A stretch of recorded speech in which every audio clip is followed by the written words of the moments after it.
possibility to open this webinar. And good morning, good afternoon to everybody who is attending. My name is Manfred Kaufmann, as I said, from the Global Program Climate Change and Environment of the Swiss Agency for Development and Cooperation. We have been supporting this very important project for the last 7 years.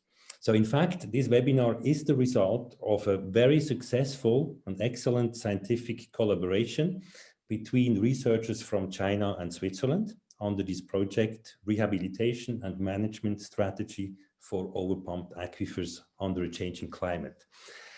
The objective of this project is to develop, test and implement groundwater management and water-saving policies in the end in the North China Plain, which is a very important breadbasket for China and the larger region. And we know that since many years, groundwater levels in the North China Plain show a decreasing trend. And the main reason is actually overpumping of water for agricultural purposes. These falling water tables not only mean higher pumping costs, but also they mean that there is a limited buffer capacity of the aquifer for the future. With climate change, we can expect more extreme weather patterns to come, probably also including droughts. So it will be very important to preserve groundwater levels, also to have a certain buffer for dry years to come. So it is fine to use groundwater and to lower these levels in wet years, in dry years, but then we should allow to refill them also in wet years again. So against this background, this project developed many new tools to monitor and manage groundwater resources. And here the word innovation is really at the right place, because this project has developed innovations in monitoring of groundwater levels.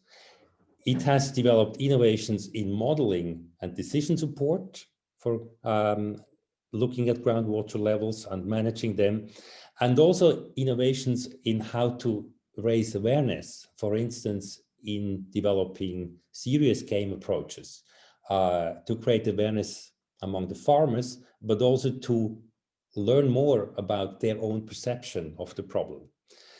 So this project is really a flagship for the SDC China office of a very successful Sino-Swiss cooperation. And we believe that these findings will be relevant also beyond the project area. The idea is not that we want to sell them as blueprints for other regions, but we are very much of the opinion that they can provide a lot of inspirations for other regions as well, and other regions can really benefit from that project. And I was always impressed by the broadness, let's say, of all these results. Just a little anecdote, I took this project over only in phase 2 from SDC side. And normally when you take a project, you get on board, you get like a 2-hour introduction into the main results. In this case, the project team organized a full day, and I think I got about 15 presentations to get acquainted with all these project results. And here we see we have a webinar series of, I don't know, what is it, 6 or 7 different webinars. It's not enough to talk in 1 or 2 hours about this project, because the results have been so impressive and so broad.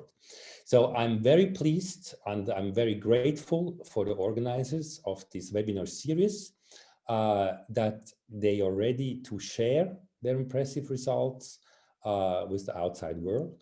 And I look very much forward to the webinar series, and I'm convinced that for the participants there is a lot to learn in this webinar series. So have fun with it, and I hope for good and fruitful interactions and discussions as well.